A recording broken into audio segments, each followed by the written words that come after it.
Joining us now is a leading member of the Senate Intelligence and Foreign Relations Committees, Republican Senator James Risch of Idaho. Senator, thanks very much for coming in. I want to talk about Iran, Russia, Syria, all that stuff in a moment. But this military blimp that simply got untethered, was floating around Pennsylvania. This is billions of dollars have been invested in these two blimps, and some have suggested this is a waste of money. Have you had a chance to look into this program? We've just had general briefings on this so far.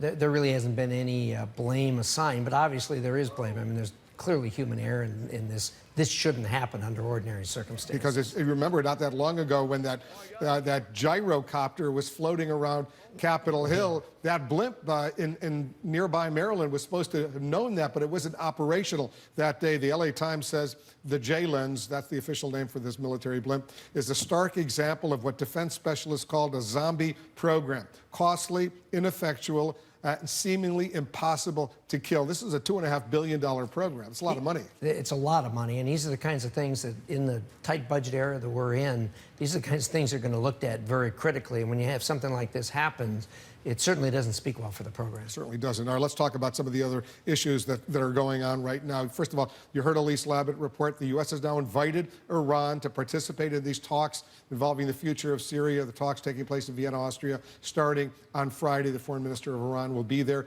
Are you with the administration on this? Well, I think that clearly when you're going to have talks like that, everybody should be invited. And I think people are expressing surprise that the Iranians are going to show up, particularly when the Ayatollah said, we're not going to deal with the United States anymore. You recall he did that not long after the agreement was signed. But I'm not surprised. Why wouldn't they? The last time they sat down at the table with the United States, they walked away with a farm. I would think that they'd be delighted to sit down at the table involving any issues that we have our hands in, because they have been very, very successful in negotiations. Because you're talking about the nuclear deal, absolutely, which you voted against. I did. The fear is, at least the critics say, that Iran coming into these talks about the future of Syria, together with Russia, both of whom are strong supporters of the regime of Bashar al-Assad, which has been so brutal against its own citizens. Well, just as with the nuclear agreement, there's basic irreconcilable differences between the two parties. On the Iran nuclear deal, as you recall, Iran said, well, look, we're not going to sit down unless you agree that we can continue to enrich uranium, which the United States didn't want to do. The U.S. agreed to it. They sat down, and they walked away with that. This time, you have the Russians and you have Iran saying, we're not going to be any part of a deal that boots Bashar al-Assad out of power. And the United States' specific policy, announced policy, is that Assad has to go. And so how you reconcile those two, I don't know. I suspect, as far as Assad is concerned, the courts in Europe are going to want to have a talk with he and the other people, in as much as they've used chemical weapons on their people. On China, the South China Sea, this eyeball-to-eyeball potential confrontation between the U.S. and China over these man-made islands there. The Chinese say this is their territory. The U.S. says not so fast, hundreds of miles offshore. Potentially, this could be very serious. It could be very serious. And this is something that is really, really important for the administration to get a handle on, and get a handle on very quickly. They need to sit down and have the kind of talks they're talking about and these other things with China on this particular issue.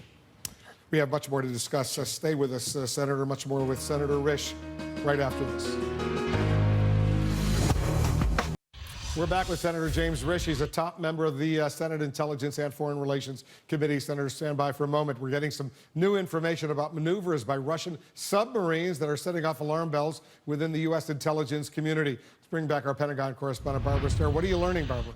Well, if U.S. naval intelligence for the last several months, since the summer pretty much, has been noticing Russian submarines' increased activity in the Atlantic. And they think that one of their targets of surveillance, not attack, surveillance, are the undersea cables that run under the Atlantic between the U.S. and Europe, carrying vital data, voice, internet, all the communications fundamentally between the two continents. This is some of the most critical infrastructure the U.S. has.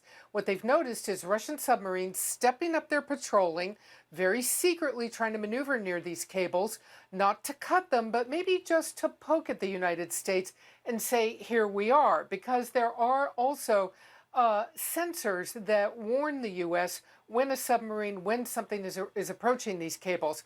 They also, last month, saw a Russian intelligence ship surface ship, very unusual, come down the east coast of the United States, go down to Cuba, and then go back across the Atlantic. We are told U.S. naval intelligence tracked that all the way. Perhaps all of this, the latest wrinkle in the cat and mouse game between the U.S. and Russia, and a lot of concern that underline all of this is the Russian effort to step up their military operations from Ukraine to Syria and off the coast of the United States. Wolf? Very worrisome developments, Barbara. Thanks very much. Let's bring back Senator Risch.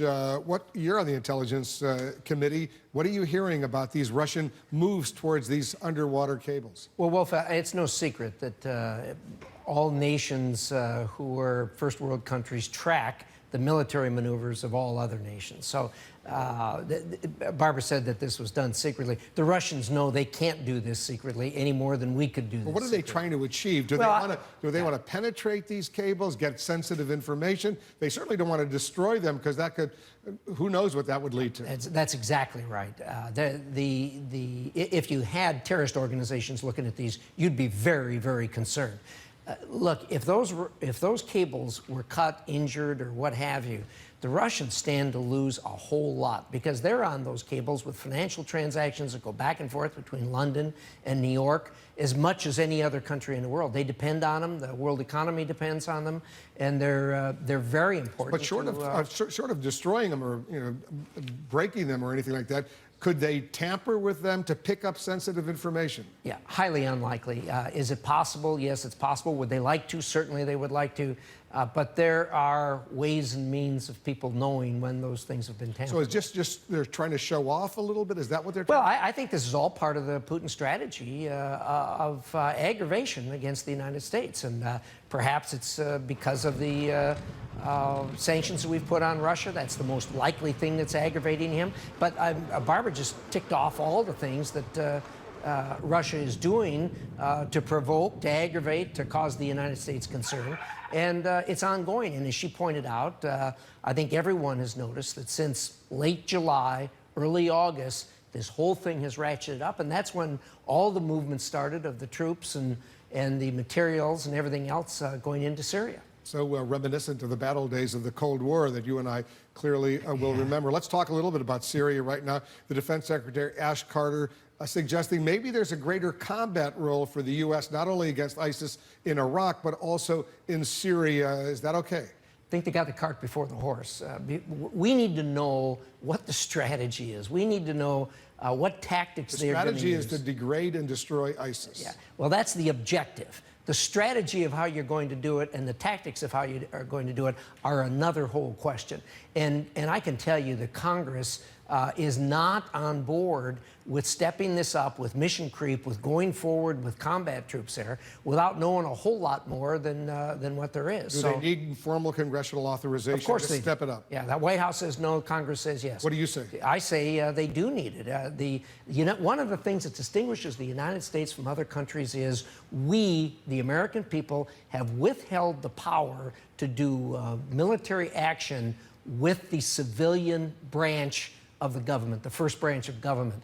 That lies in the hands of Congress, not in the hands of the military. Senator Risch, thanks for joining us. You bet. James Risch of